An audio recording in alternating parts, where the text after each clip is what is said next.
Kalau TKDN itu ada banyak temuan empiris bahwa TKDN itu kalau terlalu tinggi itu akan membuat produk kita tidak kompetitif. Oh, gimana caranya? Kalaupun pasar Tanah Abang ini bukan sama pedagangnya, ini sama premannya. Premannya. Kenapa Butin?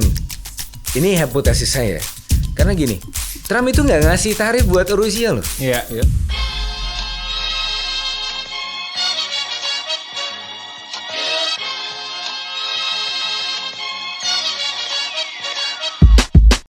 Di podcast Bebas Aktif kali ini kita akan kembali membahas perang dagang Trump.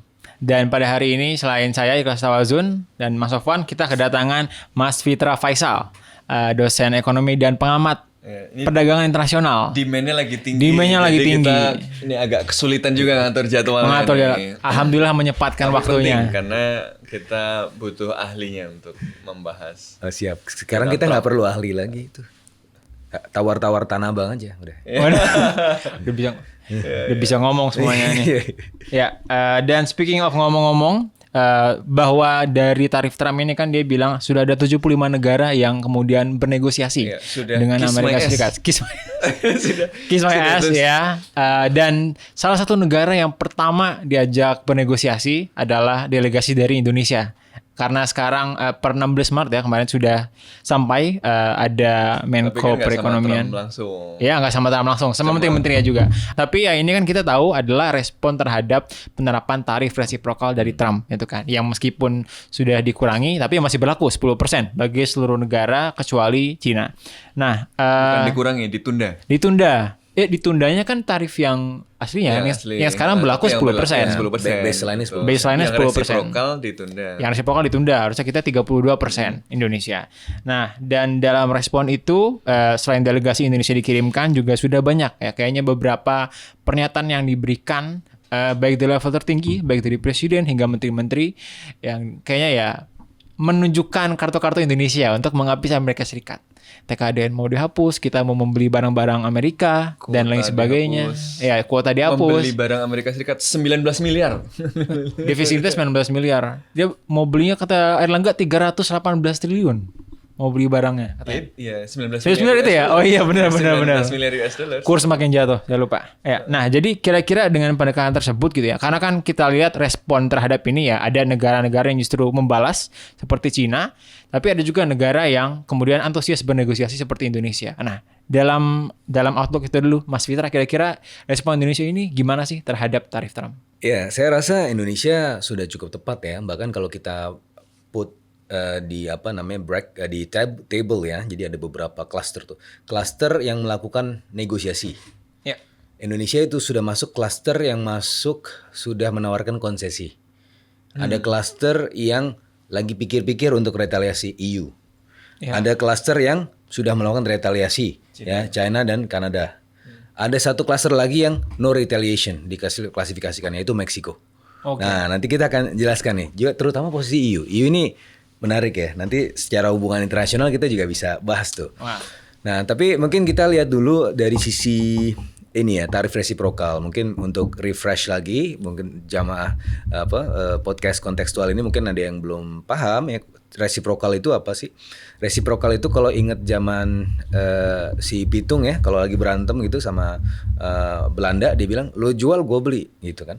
Nah, jadi kalau kita lihat Trump itu ngelihat lo kasih gue berapa, gue kasih yang setara tarifnya. Nah, gimana cara ngitungnya? Jadi ada hitung-hitungan yang dikeluarkan oleh US Trade Representative. Jadi defisit ya, jadi ekspor Amerika Serikat ke impor, terus importnya Amerika Serikat dari negara tertentu itu dikurangin, ekspornya berapa, impornya berapa. Untuk Indonesia, Amerika Serikat ekspornya berapa, dikurangin impornya, ternyata hasilnya adalah defisit negatif. Negatif berapa? 18 billion US dollar. Dibagi dengan impornya Amerika Serikat ya, dari Indonesia. Berapa? 28 billion US dollar. Memang itu ada bilangan pengali yang disebut sebagai price elasticity of import dikali pass through effect of tariff. Itu kalau dikali 4 dikali 0,25 dan saya udah lihat sebenarnya ada referensi akademik itu nilai koefisien itu 4 dikali 0,25 kan jadi 1 tuh. Jadi ini kita bisa abaikan sehingga sederhananya adalah defisit yang berapa 18 billion US dollar dibagi dengan import. Importnya adalah 28 billion US dollar. Jadi 0,64 dikali 100% jadi 64%. Jadi sebenarnya kita kena 64% menurut si Trump. Iya, harusnya Tapi didiskon Tapi separuh. ya betul. Dia bilang but we are very kind.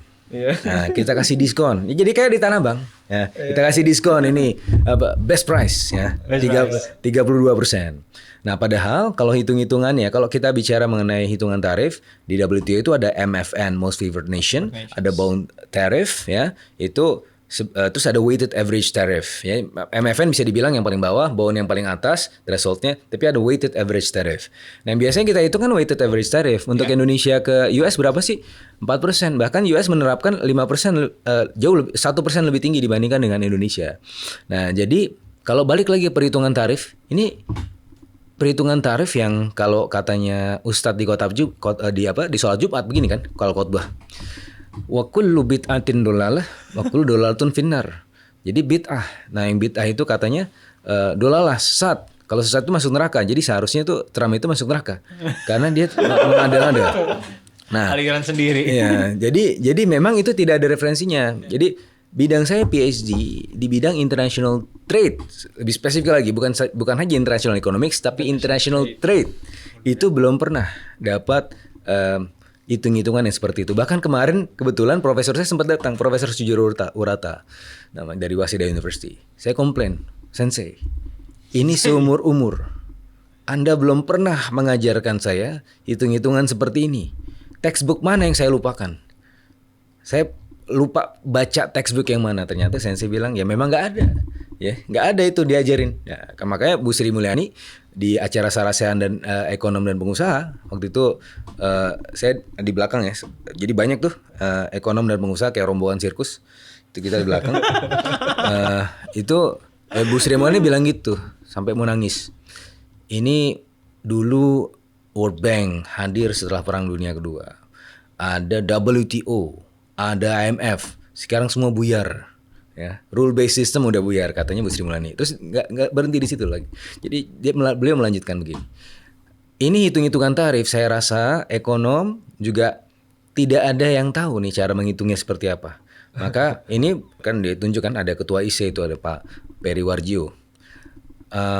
Ini mohon maaf ya, IC ya, ilmu ekonomi sudah tidak berguna lagi. Ya, karena untuk menghitung-hitung tarif itu memang nggak ada referensinya. Nggak ada referensinya. Nah, kalau sudah tidak ada referensinya, oke, ya sudah, kita pakai saja. Itu hitungannya seperti apa sih? Karena gini, kan udah ada contoh terlebih dahulu ketika Vietnam mencoba untuk melakukan negosiasi, ya betul. Itu kan di langsung awal. Tuh 0%. Nah, Trump udah bilang, we have a very productive session with Vietnam. Kan 0% kan dijadikan contoh anak baik. Ya, tapi nggak berapa lama Peter Navarro, trade advisor ini bilang, oh nggak bisa Vietnam, kita harus lebih dari ini, nggak cuma 0%. Karena memang Amerika Serikat sudah melihat Vietnam itu sebagai backdoornya China selama ini. Dan Vietnam ini dari tahun 2018 semenjak periode pertama tariff war itu sampai 2023 dapat 86 billion US dollar. Nomor 2 terbesar setelah Meksiko. Meksiko memang paling dekat dengan Amerika Serikat. Jadi bisa ada trade diversion. Ini Vietnam dijadikan backdoor transshipment dari China dan Amerika Serikat tahu itu. Jadi mungkin ini diskusi internal mereka, tapi itu keluar oleh Peter Navarro dan ini jadi masalah. Tahu nggak jadi masalah kenapa? Karena kalau ibaratnya ini game theory, possible outcome-nya antara negotiate atau retaliate, gitu kan? Nah, ini udah negotiate nih. Terus dikasih sinyal, salah bukan begitu. Nah yang lain kan akan terpicu loh. Kalau begitu, kalau negotiate, ini yang mana yang mau diinginkan gitu. Ya udah kita retaliate aja. Jadi ada potensi, lagi, gitu. Ada potensi deviasi dari negotiate to retaliate. Sebelumnya kan orang-orang, udah kita negotiate aja lah sama Trump. Tapi kan kemudian ada potensi retaliate. Nah makanya nggak berapa lama setelah Peter Navarro bilang begitu, Elon Musk nyemprot Peter Navarro di X. Oh iya ini. Peter Navarro is a no moron. Bego katanya Bapak Elon Musk. Karena itu mengacaukan gamenya. Orang ini mau dijadikan contoh anak baik-baik. Kalau mendekat ya kita kasih 0% gitu kan. Tapi malah mengacaukan gamenya kan. Jadi yang lain mikir-mikir. Waduh, kalau misalnya ini ke Trump jangan-jangan kita nggak bisa negotiate gitu kan. Nah, tapi untungnya kita ini ya belajar ya, kita nggak terlalu cepat. Waktu itu kan memang pas hari pertama itu saya juga sempat menyampaikan kepada pemerintah lewat media bahwa harusnya jangan terlalu lama responnya, karena waktu itu juga karena saya di market juga, market itu juga melihat gerak-gerik pemerintah. Karena itu waktu itu masih lebaran tuh, masih nggak lama setelah lebaran ya, tanggal 2 April kan diumumkannya ya. Nah itu kebetulan market masih tutup. Nah saya bilang ini sebelum market buka ya, harusnya ada gimmick positif dari pemerintah ya. Mas sebelum tanggal 8 April waktu itu market dibuka, itu masih ada waktu lah. Ya untungnya pemerintah within the timeline juga sudah belajar, oh Vietnam seperti ini. Maka yang dilakukan pemerintah apa? Menawarkan konsesi. Konsesi seperti apa sih tadi? Jadi sebenarnya balik lagi ke hitung-hitungan itu. Itu kan hitung-hitungan bodoh, ya udah kita ikut-ikutan bodoh aja. Jadi PhD International Trade saya lepaskan. Saya akan belajar dari emak saya. Cara nawar di Tanah Abang. Makanya nggak perlu ahli lagi kita sekarang. Kita perlu orang yang sering nawar di Tanah Abang. Nah, itu tim negosiator yang dikirim begitu ya. Kalau bisa orang-orang kan nggak usah sama kalau bisa dikirim mak-mak. Ke mama paling kejam ya kalau untuk menawarkan ya. Jadi biar tahu tuh si Trump ya, berurusan sama mak kita sulit ya kan. Nanti pasti akan ditawar sampai bawah gitu kan, sampai dia pusing gitu. Nggak mau berurusan lagi sama orang Indonesia. Nah, jadi gimana caranya? Itu kan gini ya. Itu defisit dibagi dengan import. Defisit itu kalau misalnya kita kecilkan, misalnya dibuat 0 dibagi berapapun, itu kan jadi 0 tarifnya. Memang itu nggak ada dasarnya, tapi ya udah kita ikut-ikutan bodoh aja. Jadi ya udah defisitnya. Makanya kita ingin membeli apa? Barang-barang Amerika Serikat. Nah, ini salah satu yang saya usulkan juga kepada pemerintah adalah untuk segera langsung menutup defisit itu. Kalau kemarin ada usulan untuk oil refinery, tapi saya cek teman-teman yang pelaku industri migas, dia bilang spek dari minyak Amerika Serikat tuh nggak pas buat kilang kita. Kita cocoknya dengan minyak Arab. Agak susah tuh ininya. Jadi mungkin akan ada penambahan ongkos lagi tuh kalau misalnya mau impor dari US gitu. Yang paling gampang itu apa? Alutsista. Kita F-16 kita dari tahun 86 itu nggak dari zamannya Tom Cruise episode pertama Top Gun. Itu mungkin di refurbish terus tuh. Jadi yang masih analog nggak pakai digital. Itu mungkin itu yang perlu kita import gitu ya dari Amerika Serikat, kan sesuai juga dengan anggaran militer kita kan nggak dipotong tuh. Kemarin pas ada efisiensi kan cuma Departemen Pertahanan kan, Kementerian Pertahanan yang nggak dipotong ya. Mumpung ada duitnya dibelanjain aja. Kan karena memang kita butuh juga. Ini kan butuh juga kan. Katanya civis pacem para belum ya. Jadi nggak apa-apa tuh langsung menutup defisit. Yang kedua apa? Kita juga butuh ada soybeans, ada wheat. Kan kita suka makan tempe. Ya nggak apa-apa lah soybeans itu di import lagi gitu. Nah ditambah lagi sebenarnya, nih mungkin agak berbeda ya sama teman-teman dari FISIP ya, terutama HI ya. Kalau TKDN itu ada banyak temuan empiris bahwa TKDN itu kalau terlalu tinggi itu akan membuat produk kita tidak kompetitif. Oh gimana caranya? Jadi gini. Ketika TKDN local content requirement itu kan kebanyakan di sisi input. Dapetin inputnya menjadi lebih mahal sehingga end produknya menjadi tidak kompetitif. Nah, sementara kita langsung menyalahkan. Oh, ini gara-gara ini serbuan berencana, ada Vietnam segala macam kompetisi, kita tidak bisa kompetisi. Padahal ya oke, itu satu hal. Tapi di sisi yang lain ini tidak ada efisiensi di sini. Itu yang pertama. Memang proteksi oke, tapi jangan kebablasan. Ini 35% itu sekali lagi itu kalau misalnya pakai ilmu Ustadz tadi itu bid'ah. Ya, bid'ah dolalah. Ya, kalau dolalah finar. Nah, terus itu dikecilin sedikit. Nah, terus yang kedua apa? Juga terkait dengan kuota import. Nah, kuota import ini bukan arti import dibuka lebar, enggak. Jadi di textbook International Economics ya. Di textbook International Economics itu import kuota adalah seburuk-buruknya trade policies. Kalau impor tarif, government masih dapat, revenue lah. Dan berlaku untuk semuanya. Berlaku untuk semua. Dan jadi gini, jadi hambatan tarif itu apa sih dia mengubah apa sih? Pertama harga menjadi lebih tinggi gitu ya.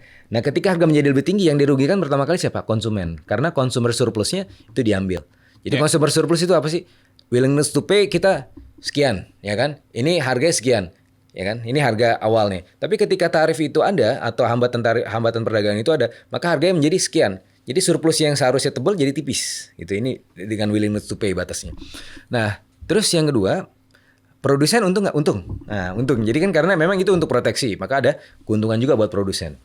Tapi masalahnya, keuntungan terbesar, kalau nanti bisa digambarin, nanti saya kirim gambarnya deh biar bisa ditayangin di sini. Siap, boleh. Ya. Itu keuntungan terbesar oleh siapa? Oleh si pemegang license. Ya. Itu disebut sebagai rent. Yang mana pada akhirnya kita bicara mengenai rent seeking. Iya. Nah, itu siapa tuh license holder-nya, siapa yang dikasih? Yep. Itu kan yang menjadi masalah. Kasus korupsi, ya kan kasus kuota-kuota. Nah, jadi itu lebih baik lagi sebenarnya kalau misalnya pun harus mengerjakan hambatan perdagangan, ya di atasnya lagi sedikit bisa impor tarif, bisa hambatan perdagangan yang sifatnya non tarif, itu jauh lebih menguntungkan buat ekonomi. Meskipun saya sebagai trade ekonomis, saya sukanya diliberalisasi aja. Tapi kalaupun memang ada tahapan, ya setidaknya kita jangan melakukan import kuota ya. Makanya ketika Pak Presiden di acara Sarsen dan Ekonomi itu menyampaikan kita TKDN kita kita buat lebih efisien, lebih ramping. Terus habis itu pertek itu diurus sambil tunjuk Mendak. Terus habis itu import kuota. Ini license holder ini kan bikin korupsi. Nah, saya senang dan sekaligus terkejut karena saya belum pernah melihat pemimpin ya, presiden yang biasanya kan populis, pokoknya proteksi, anti barang-barang asing ya. Kalau Pak ini malah presiden pro structural reform. Kalau Pak Jokowi bilangnya benci asing. Ya. Tapi kok para Prabowo loh ini dapat renaissance. Pencerahan dari mana ini? Gitu kan. Nah, jadi sebenarnya itu bisa juga gitu ya. Tarif Trump itu bisa jadi adalah momentum kita untuk melakukan structural reform di trade policies. Gitu. Emang luar biasa. Kalau ekonomi itu emang melihat dunia dengan sangat positif. dengan kitab Washington. Ini yang lainnya beda nih, Mas. Tapi kita teman-teman FISIP juga ngelihatnya cukup nuans kok. Jadi kita nggak proteksionis ya, Mas ya. Iya. Gimana kira-kira dari respon Indonesia? Saya ada hal-hal yang sama dengan Bung Fitra, tapi ada beberapa hal yang berbeda. Biasa. Kalau sama nggak seru. Kalau sama jadi merger aja fakultasnya, karena beda ya dipisah. Yang pertama setuju bahwa ini nggak ada hitung-hitungan ekonominya gitu kan, tapi interpretasi ini yang kemudian membuat saya punya posisi yang agak berbeda. Kalau dia bukan karena hitung-hitungan ekonomi, justru jangan diikutin karena that's not the point. Poinnya adalah Amerika Serikat itu memang kemudian mendapatkan objektif tertentu gitu ya, resetting trade order gitu ya, dengan kemudian berpusat ke Amerika Serikat dan kemudian dianggap yang ada sekarang ini menguntungkan apa yang dianggap sebagai ancaman Amerika Serikat kan, Tiongkok. Yeah. Basically sebenarnya yang sasaran utama adalah Tiongkok. Yang lain itu kan sebenarnya collateral damage saja. Istilahnya pelanduk. Ya jadi ya kejepit di tengah-tengah, pelanduk kejepit di tengah-tengah. Jadi sebenarnya mungkin juga kita nggak terlalu ribet-ribet juga mungkin nggak perlu terlalu agresif dan terlalu buru-buru untuk misalnya menyerahkan sesuatu pun sebenarnya bisa negotiable gitu ya. Dan itu yang pertama gitu. Jadi pertama dia tidak bisa dilihat hanya sebagai persoalan perdagangan dan ekonomi. Ini kan persoalan struktural. Amerika Serikat merasa terancam dengan Tiongkok dan perdagangan ini adalah bagian dari instrumen untuk itu. Selain juga kemudian kedua dorongan domestik Amerika Serikat yang menghendaki Amerika Serikat untuk membangun kembali industrinya gitu kan, karena banyak basis politik Amerika Serikat yang mendukung Donald Trump adalah orang-orang yang ada di Rust Belt, yang impiannya adalah make America great again, itu artinya jadi ada industrinya lagi gitu kan. Makanya kan Trump ketika inaugurasi yang disebut kan William McKinley, orang yang dulu pas zaman Amerika Serikat di akhir abad 19 tuh naikin tarif melakukan kebijakan proteksionis, dan kalau menurut Donald Trump sukses membangun industri Amerika Serikat gitu kan, sampai membuat Roosevelt bisa kaya raya. Padahal penjelasannya tentu kompleks gitu, tapi di dalam imajinasinya Donald Trump, dalam model Donald Trump, ya kebijakan semacam itu akan membangun kembali industri Amerika Serikat yang tentu saja menurut banyak observer juga akan challenging gitu ya.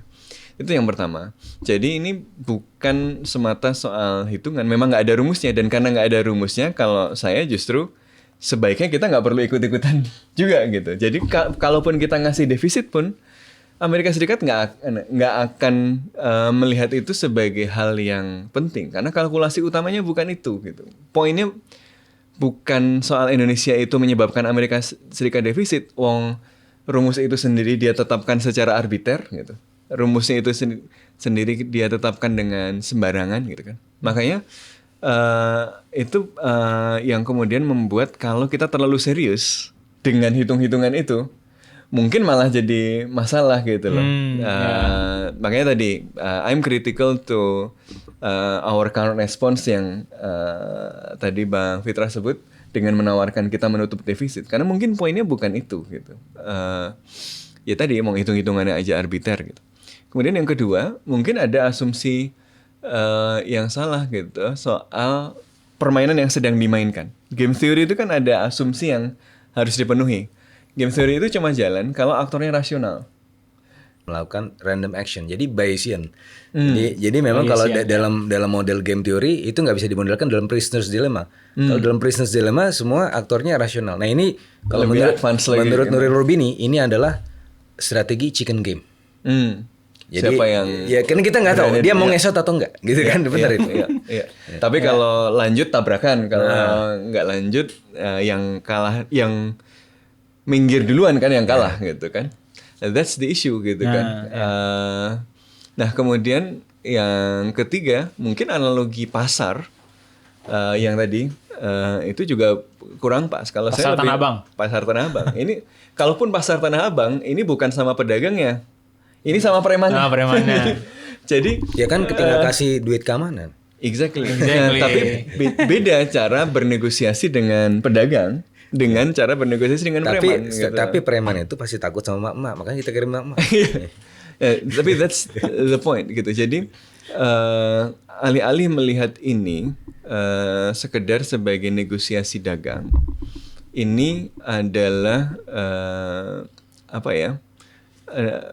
negosiasi dengan great power yang sedang punya kepentingan untuk menata ulang tatanan internasional gitu. Karena itu kita nggak bisa misalnya cuma melihat ini dengan memberikan konsesi. Kalau saya kasih Amerika Serikat happy dengan defisit sekian, maka Amerika Serikat akan mau menyesuaikan dengan kita gitu. Karena nggak cuma itu, dan bahkan mungkin itu bukan poin utamanya gitu loh. Jadi kalau saya percaya bahwa respon yang mungkin lebih penting juga adalah respon sistemik gitu. Selain negosiasi ini, Indonesia ini harus kemudian melakukan koordinasi dengan negara-negara lain untuk kemudian meminimalisir dampak sistemik dari kebijakan Trump ini. Dan ini yang misalnya dicontohkan sama Kanada tadi kan. Kanada nggak cuma melakukan retaliasi gitu. Kanada dengan menjual ya, Bang Fitra, menjual bondnya, dia bisa membuat si Donald Trump untuk mikir. Dan dia kemudian kan mengajak Uni Eropa dan mengajak Cina dan Jepang dan Korea yang sebenarnya semua orang semuanya dirugikan untuk merespon dengan itu gitu. Jadi cara bernegosiasi dengan preman, makanya The Economist kan menyebut Donald Trump itu kan dengan mafia diplomasi.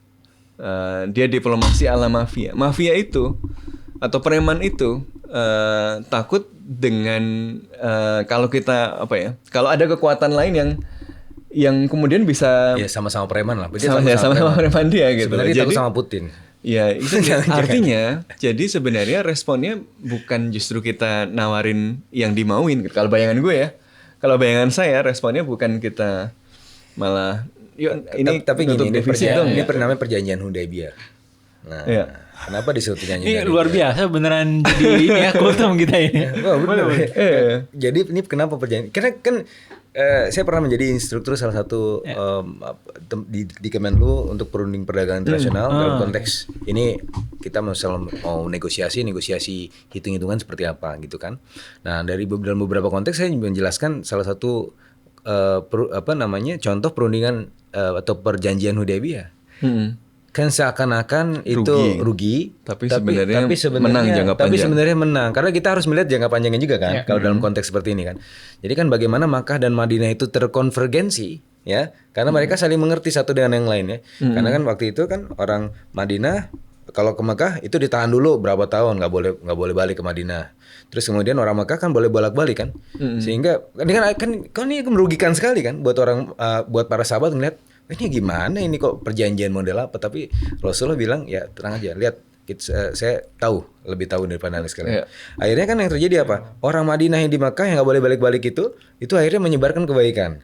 Orang Makkah yang ke Madinah yang boleh bolak-balik, dia bisa ke Madinah boleh ke Makkah, dia akhirnya apa? Bisa kemudian melihat orang Madinah kok baik-baik juga ya. Pada akhirnya kan mereka saling mengetahui saling mengerti. Nah ini di teori international economics ya, kita balik lagi ke teori ya, meskipun tadi pendekatan Trump adalah atheoretical, tapi kita bicara sekarang teori. Teorinya apa sih? Dalam international trade, international economics ada yang disebut sebagai gravity equation. Nah, gravity equation itu ada gravity force itu kan ditentukan oleh massa relatif. Massa relatifnya diukur dari yang mana sih? Dari GDP per kapita, population gitu kan. Itu udah established lah.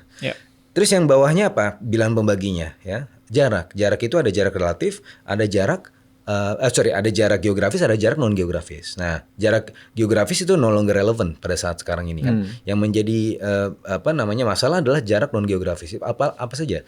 Ada language, ada education, ada culture, dan ada communication. Nah, jangan-jangan gini. Jadi di saat kita sekarang menawarkan konsesi, itu kan kita langsung berkomunikasi dengan Trump. Ya, berkomunikasi. Dan dia melihat, ini baik juga Indonesia.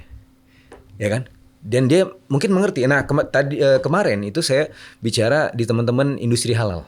Mereka juga khawatir kan, karena halal itu salah satu yang dinilai sebagai hambatan perdagangan. Nah terus saya bilang, ya Trump memang belum mengerti halal itu gimana. Nah tapi kan Trump itu didukung oleh apa? Kaum konservatif di sana, yang mana sangat religius. Ya kita bicara aja heart to heart. Ini adalah faith-based system. Nah ini bisa jadi itu ketemu juga, kita nggak tahu never know. Sangat religius tapi Islamofobik. Nah ya, tapi kan bisa ya kan bisa ketemu juga akhirnya gitu. Nah terus yang berikutnya apa? Kita itu barang-barangnya nggak ada yang berkompetisi langsung dengan US. Misalnya apa? Kalau elektronik iyalah pokoknya ya mungkin kita bisa vis-a-vis bertarung dengan US. Tapi ada beberapa yang lain. Misalnya footwear enggak, tekstil enggak juga. Furniture, ya dia nggak punya tukang mebel, bahkan timbernya itu datengin dari Eropa. Yang sekarang mereka lagi mikir-mikir nggak akan ada presiden pengusaha mebel. Kita bisa mengirimkan tukang mebel kita dari Klender ya ke Amerika Serikat tuh, karena mereka nggak punya tuh. Nah terus habis itu apa lagi? Ada rubber. Nah rubber itu buat apa? Buat tire industries mereka, buat di otomotif. Terus apa lagi? Selain itu ada fish gitu kan. Jadi ada banyak yang kemudian kita bisa ekspor ke sana. Dan komplementer sekali. Dan bahkan kalau berdasarkan hitung-hitungannya, itu nanti saya share hitung-hitungan saya. Itu dengan kan ada 34% scenario, ada kemudian 100% scenario. Jadi kenapa saya buat 100% maksimum untuk tarif US ke China meskipun sudah 145% sekarang. Itu karena kalau di atas 100% udah imajiner. Jadi sudah di atas 100% sudah dianggap cut relation, economic relation udah nggak ada lagi gitu. Nah makanya Trump mau naik 145%, mau naikin 200%. Sampai 200 nggak ngaruh sebenarnya. Nggak ngaruh karena Xi Jinping udah berhenti di 125%. Dia nggak bakalan ini lagi. Kenapa? Karena udah imajiner. Nah makanya dari skenario itu kalau 34% kita dapat 10 billion US dollar, kalau 100% kita dapat 11 billion US dollar. Nah kenapa kok bisa? Karena kita bisa mengisi kekosongan yang ditinggalkan oleh China. Sementara sebaliknya, ketika China kemudian memberikan barriers, misalnya sama ya 34%, kita cuma dapat 1,4 billion US dollar. 100% kita cuma dapat 1,5 billion US dollar. Kalau China kemudian membatasi US, terus kita bisa nggak ngisi pasar China? Nggak terlalu bisa karena itu tadi kan cuma sedikit tuh, cuma 1,5 billion US dollar. Dan biasanya yang diekspor US ke China kan adalah high tech. Kita nggak bisa. Yang gantiin siapa? Jepang sama Korea Selatan. bukan Indonesia. Jadi dalam hal ini sebenarnya senang ya Jepang Korea Selatan ya. Iya, tapi kan Jepang sama Korea Selatan juga kena juga. Tapi kalau misalnya asumsi ceteris paribus mereka bisa dapat gitu. Nah, dari sisi ini sebenarnya kita juga ya lumayan positif ya. Nah, tapi sebenarnya ini ada yang menarik ya. Nanti perlu dijustifikasi secara hubungan internasional. EU itu lagi mikir-mikir loh. Ya. Nah, saya mikirnya gini. EU itu kan dulu kan adalah binaan Marshall Plan, ya kan? Dia dapat bantuan segala macam kan. Dia punya semacam hutang sejarah, indebted lah. Dan mereka juga melihat Amerika Serikat kan nggak cuma Trump. Nanti kan saya punya hubungan jangka panjang berikutnya. Kalau saya melakukan retaliasi sekarang mungkin akan jadi catatan sejarah bahwa EU melawan Amerika Serikat, akan melawan Amerika Serikat. Sehingga pada akhirnya saya buat skenario sampai World War III, katanya si Vespasian pada belum. Kalau mau damai harus siap-siap perang kan. Nah ada skenario sampai World War III, di mana pada saat ini adalah EU itu posisinya tetap dia nggak bisa menentukan, dia mungkin akan di belakang aja. Soalnya kalau dia belain China, ya kan China dekat sama Rusia juga, kan susah dia serba salah posisinya, dia nggak akan memihak pastinya kan, dia akan sangat pasif. Sehingga siapa nih yang jadi key determinants? Kalau dibandingkan military powernya US sama China on par ternyata military powernya. Ada tuh ukuran-ukuran saya udah memetakan, oh ternyata mereka on par. Jadi key determinants siapa? Putin. Nah, kenapa Putin? Ini hipotesis saya. Karena gini, Trump itu nggak ngasih tarif buat Rusia loh. Iya.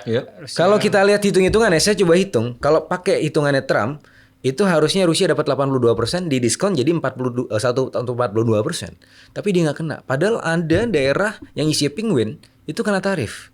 Ini kok enggak? Itu kan kayak lagi banyak meme yang Penguin Republic. Ini kok enggak? Nah, ini jangan-jangan si Trump itu menjadikan ini sebagai jaminan. Kalau misalnya terjadi apa-apa, ya saya bisa megang Putin. Tapi di sisi yang lain si Jinping kan juga dekat sama Putin kan. Kita udah tahu lah. Nah, jadinya saya juga ngelihat bahwa jangan-jangan si Rusia ini yang memulai perang fisik, dia yang mengakhiri perang tarif. Ya. Tapi memang memang begitu. Jadi memang di circle-nya Trump itu ada keyakinan, ada gagasan bahwa ancaman terbesar mereka adalah Tiongkok. Dan cara untuk mengalahkan Tiongkok adalah men-split antara Tiongkok dengan Rusia. Sino-Soviet split. Makanya kemudian kan caranya kemarin itu kan salah satunya dengan bagaimana membuat konflik Rusia dan Ukraina ini bisa selesai dan Rusia dapat konsesi yang memadai untuk itu, gitu ya. Amerika Serikat juga dapat, gitu dan seterusnya. Jadi memang ada that line of thinking. Kemungkinan ya. Bukan cuma kemungkinan. This is ada. Jadi memang ada catatan. Jadi saya kira saya mengada-ada gitu. Tapi Donald Trump memang ada keyakinan bahwa strategi untuk menghadapi Cina adalah dengan membuat ya semacam Sino-Soviet split zaman perang dingin.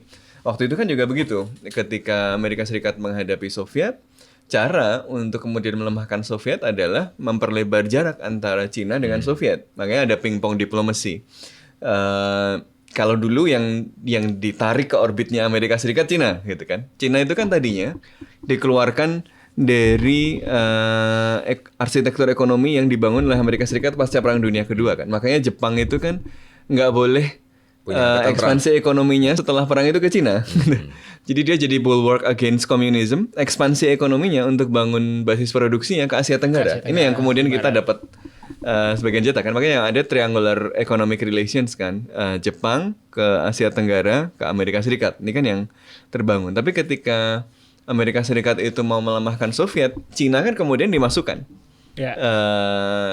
Baru setelah itu Cina kemudian menjadi pemain ekonomi yang cukup besar gitu ya, karena kemudian dia masuk ke dalam struktur ekonomi ini. Gitu.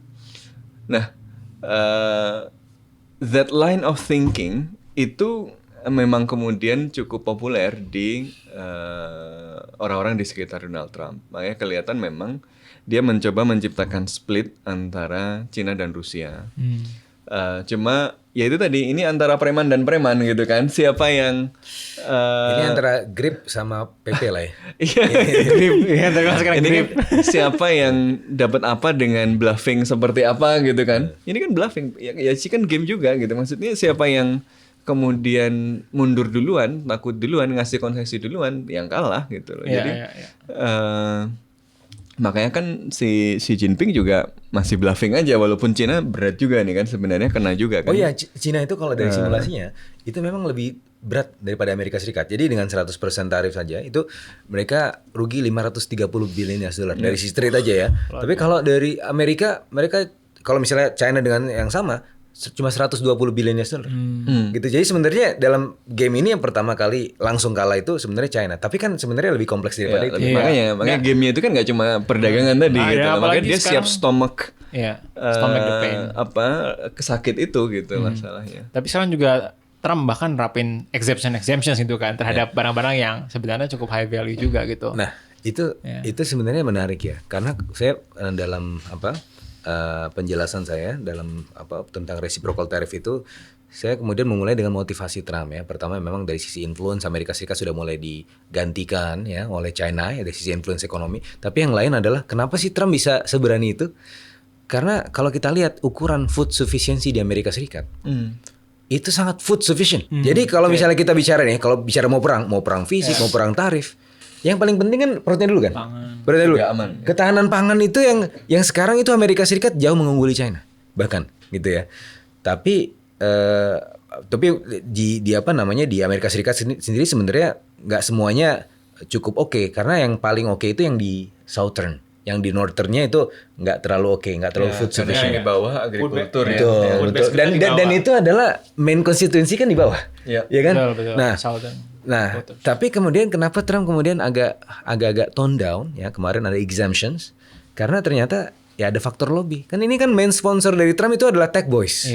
Tech Boys-nya kan ada Jensen Huang, ada Elon Musk juga, ada si Tim Cook gitu. Dia bilang aduh nih Trump nanti jual berapa iPhone gua $9,000 tuh ada yang mau beli apa enggak gitu kan. iPhone 16 ini kemarin Indonesia udah nahan gitu kan. Ini sekarang mau dijual berapa 9.000 billion dollar. Ini ada yang menarik kalau dari komedian Dave Chappelle. Dia bilang gini, saya nggak mau taking Chinese job, saya nggak mau bikin sepatu saya sendiri, saya pakai sepatu Nike, bukan mau bikin sepatu Nike gitu dia bilang gitu kan. Terus nanti mau iPhone ini mau dibeli berapa $9,000. That's very American and very liberal.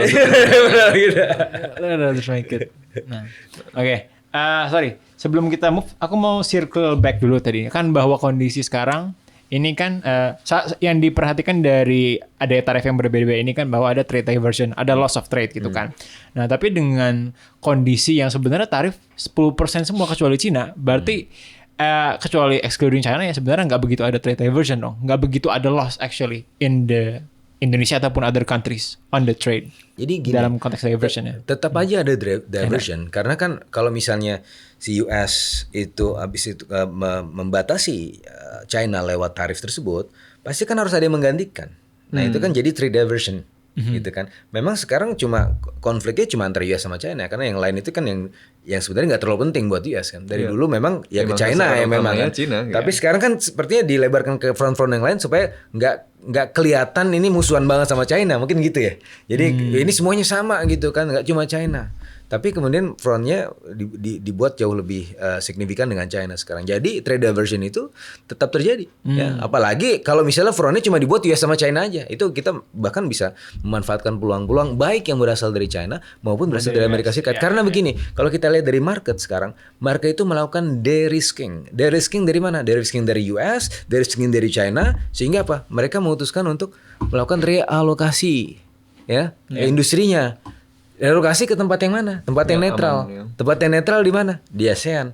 Yang lebih aman lagi di mana? Yang sudah menawarkan konsesi. Dianggap bahkan setingkat lebih baik dibandingkan juga sekedar ingin melakukan negosiasi. Karena kita udah menawarkan sesuatu. Jadi untuk dari persepsi foreign fund yang masuk ke Indonesia misalnya, kan sekarang harga saham gabungan itu juga agak relatif lebih baik ya dibandingkan dengan sebelumnya, karena persepsi resiko terhadap Indonesia yang sebelumnya itu diwarnai dengan isu-isu domestik, sekarang isu-isu domestik itu udah ketelan sama isu-isu global, sehingga ketika kita mempersepsikan terhadap foreign funds itu kita lebih positif terhadap ini, bisa menangkap semua peluang, itu jadi lebih positif buat Indonesia. Oke. Isu menarik, isu domestika tenggelam, bukan diselesaikan. Tenggelam karena ada kabar yang lebih buruk lagi gitu. Kayak kabar buruk itu tertutup dengan kabar buruk yang lain. Ya. Nah, oke. Kalau gitu saya mau dulu ke aspek yang lebih struktural nih, mungkin ya. Kalau kita bahas tadi secara negosiasi bilateral, kita mau over concession segala macam ke US itu bilateral. Tapi juga salah satu berita yang cukup menarik adalah bahwa sebelum berangkat ke delegasi ini, dan mungkin bagian dari renaissance dari pemerintahan Prabowo adalah dia mengejar banyak bukan cuma Indonesia ya, mengejar banyak free trade agreement gitu kan, dengan EU, dengan Kanada, dan bahkan kita juga mau join CPTPP. Nah gini, apakah ini part of the structural change dari global trade yang kira-kira bisa membawa kita ke tatanan ekonomi baru di dunia internasional, atau gimana, Mas? Kalau menurut saya malah nggak berkaitan dengan ekonomi langsung ya. Oke, gimana? Prabowo ini kan seorang yang cenderung outlook politik luar negerinya realis kan ya, makanya dia suka sama Mars Hammer ya, dia didatengin ya, sampai didatengin gitu kan ya. Yang tidak saya bayangkan adalah interpretasi terhadap great power politics ini kan kemudian memunculkan sikap Indonesia yang ingin kemudian hadir di tempat-tempat di mana great powers ini kemudian bisa melihat bahwa Indonesia juga bersama mereka gitu kan. Jadi Indonesia gabung dengan BRICS, Indonesia gabung dengan OECD kita gitu bahas kan. itu, ya. Gitu. Jadi instead of misalnya bebas aktif dengan cara membuat gerakan non-blok misalnya seperti model Soekarno, bebas aktifnya diinterpretasikan dengan saya membangun hubungan yang dekat dengan semuanya gitu kan. Maka saya ke BRICS, maka saya ke OECD, saya ke SCO kalau ada pembicaraan soal itu juga gitu kan. Jadi kalkulasi ekonominya menyusul belakangan gitu. Oke. Jadi bukan bergabung dengan BRICS-nya bukan karena kalkulasi tadi ekonomi dan perdagangannya dulu, walaupun ada aspek ekspansi pasar dan seterusnya, tetapi pertimbangan awalnya kalau interpretasi saya lebih ke karena outlook Prabowo yang menghendaki Indonesia ada di jarak yang tidak konfliktual, jarak yang positif, jarak yang dekat dengan semua great powers tadi. Agak reaksioner berarti ya. Nah, problemnya itu menurut saya semua yang dilakukan Prabowo hari ini itu punya kecenderungan reaksioner. Ini mungkin efek samping dari outlook yang memberikan penekanan pada great power politics tadi gitu kan. Kalau dalam bentuk yang paling klasik kan kemudian the powerful can do what it wants, the weak must suffer what it must gitu. Dalam Million Dialogue itu.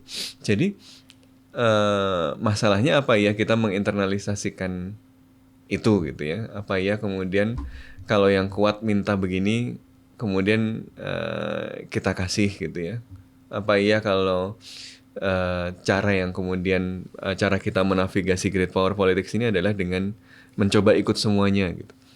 Jangan-jangan malah jadi kontraproduktif kan. Ini Xi Jinping sekarang lagi kunjungan ke Asia Tenggara. Iya.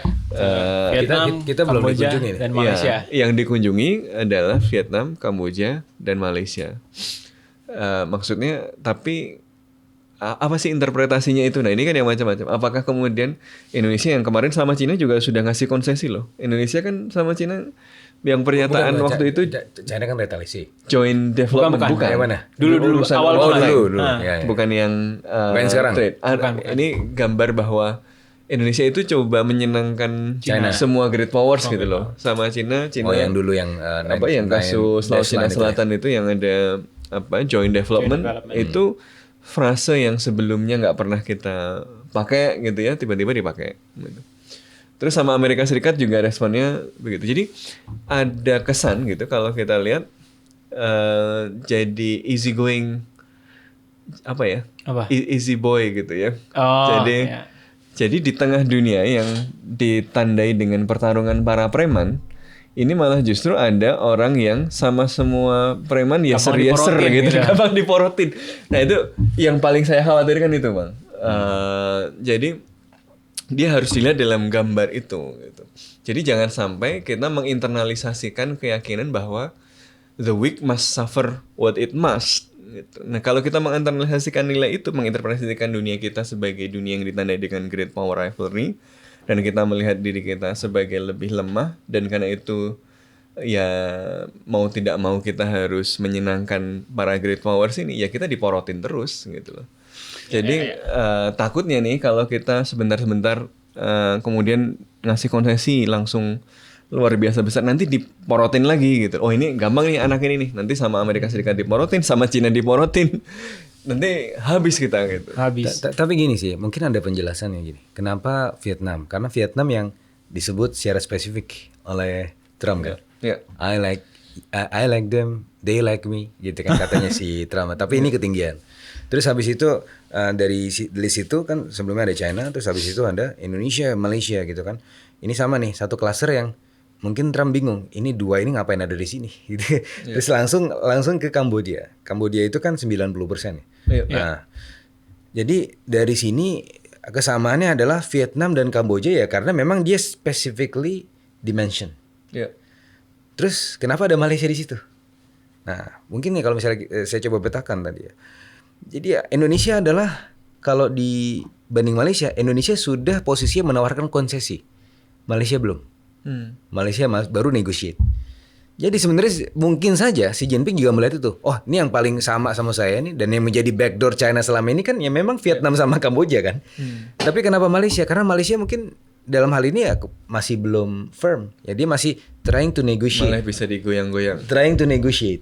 Sementara Indonesia sudah concession. Gitu kan. Jadi mungkin di situ juga. Kalau mencoba untuk kita berhusnuzon, ada penjelasannya. Meskipun ini ya susah juga. Kemarin saya tanya wartawan Xinhua yang berlokasi di sini. Ini kenapa si Jinping nggak datang ke sini? Padahal dia 75 tahun Indonesia China loh. Tapi kok nggak datang ke sini? Nah ini juga menarik gitu. Dan konferensi Asia Afrika pula gitu. Jadi kalau yang mau pakai pretext kan sebenarnya bisa. Nah ini untuk konferensi Asia Afrika. Jadi wartawan Xinhua ini bilang sebenarnya kalau Indonesia itu bikin semacam perayaan untuk konferensi Asia Afrika, si Jinping mau datang sini. Si Jinping butuh panggung juga. Nah masalahnya sebenarnya konferensi Asia Afrika sekarang untuk diadakan di saat sekarang sebenarnya agak susah karena semua lagi repot sama Trump kan. Apalagi pada mau negotiate, jadi mau dikumpulin ke sini agak susah. Gitu. Dan Trump kan gak suka rombongan. Sebenarnya malah bisa dikumpulin untuk sama-sama. Nah, tapi gini, itu bisa backfire. Kenapa? Karena Trump gak suka rombongan sirkus. Nah, jadi kalau misalnya terlalu berkumpul kan dia orang bilateral. Jadi dia orang yang mau dia kan ini ngapain ya? Anda bersepakat berkonsisten tadi. Kalau preman sukanya ngomong satu-satu karena bisa ditekan gitu loh. Kalau preman kalau bareng-bareng dia agak repot juga sama kalau pedagang-pedagang yang diminta iuran itu. Ya memang mintanya kan satu-satu kan? Pasti mintanya satu-satu. Preman maunya satu-satu. Nah ya berarti emang harus ada lebih fundamental shift in thinking about international relations sekarang berarti ya. Dalam melihat. Iya, jadi kita ini di dunia yang dipenuhi para preman gitu loh. Kalau jadi anak yang apa ya, kayak anak yang diporotin bentar-bentar mau, ya udah habis duit kita gitu loh. Jadi harus lebih, kalau menurut gue harus lebih punya apa ya, punya sikap yang firm gitu. Tapi gini sih, kalau misalnya dalam pelajaran ya, bahwa negosiasi harus tapi dalam pelajaran ya, pada akhirnya bisa jadi ada beberapa konsekuensi. Seperti misalnya kalau dalam terminologi resiprokal, lo naik gue naik, lo turun gue turun kan. Nah kemarin ketika saya ngobrol sama sensei saya, Sujiro Rata, dia bilang gini, ini jangan-jangan bisa race to the bottom. Kalau misalnya yang satu turun, yang ini turun, yang semua turun gitu, jangan-jangan ini dunia menjadi semakin tidak ada hambatan. Malah bagus gitu. Malah bagus. Itu bisa ada kemungkinan gitu. Bukan race to the top. Kalau semua jadi kayak China ya race to the top. Tapi ini kan kan yang lain nggak seperti China. Race to the bottom. Itu yang pertama. Terus ada kemungkinan yang lain ya. Jadi kalau dengan Trump ini kalau kita bandingkan ya dengan episode yang sebelumnya, proposed tariff sama actual tariff itu jaraknya jauh. Proposnya di sini, actual begini. Jadi pada akhirnya Trump juga becoming very rational. Pada akhirnya ketika dia melakukan interaksi itu ya udah di sini di permukaan sepertinya kok tinggi banget, tapi sebenarnya rendah actualnya gitu. Jadi omon-omon dong. Jadi memang kayaknya gaya negosiasi Trump adalah dia ngasih 100 tapi sebenarnya dia pengennya 10 aja. Iya. Bluffing dong gitu. Iya, karena itu ya tadi kalau my take jangan terlalu serius sama itu gitu. Iya. Jadi kan kalau yang bilateral tadi udah jalan. Nah, kita eksplor juga cara-cara yang kemudian kita bisa band together untuk kerja. Dua-duanya jalan. Kata bukunya gitu. Donald Trump, Art of Deal kan tadi ya. Art of Deal. Tadi jangan buka kartu sama jangan kelihatan desperate. Nah, tapi kalau Art of War gimana? Nah, itu. Kalau Art of War harus tahu musuhnya kayak apa dulu. Nah, gitu kan. Ini saya quote ya dari Sun Tzu ya. Every battle is lost before it is ever fought. Nah, itu Sun Tzu. Jadi sebenarnya Trump kalau misalnya dia baca Sun Tzu, harusnya dia nggak mulai perang. Karena pasti kalah. Iya kan? Karena perang adalah cara paling costly untuk mendapatkan sesuatu kan. Kalau bisa sebelum perang dengan yang lain sebenarnya. Saya preman taunya perang-perangan. Oke, kalau begitu kita sudah cukup ekstensif membahas respon baik secara bilateral maupun dinamika internasional ya terhadap tarif Trump. Yang pasti kita lihat proses bilateral terus berjalan, tapi mungkin juga akan ada perkembangan-perkembangan lainnya di level internasional yang masih kita terus pantau. Dan kita lihat apakah kuota impor dihapuskan. Nah, karena baru perkataan presiden kita tunggu kebijakannya ini. Jadi malah jadi paradoks yang menarik gitu karena retorika nasionalistik Trump yang proteksionis dan memajukan industri AS ternyata malah mendorong liberalisasi. Luar biasa. Sementara retorika liberalisasi selama puluhan tahun itu malah direspon dengan proteksionisme. Jadi mungkin memang liberalisasi itu didorongnya harusnya dengan nasionalisme. Iya, opposite. Dan menjadi paradoks ya. Dan jadi jangan-jangan poster boy globalisasi adalah China nanti bukan memang dunia ini sudah terbolak-balik ya. Oke. Kita pantau terus dan sampai jumpa lagi di episode selanjutnya. Bye-bye.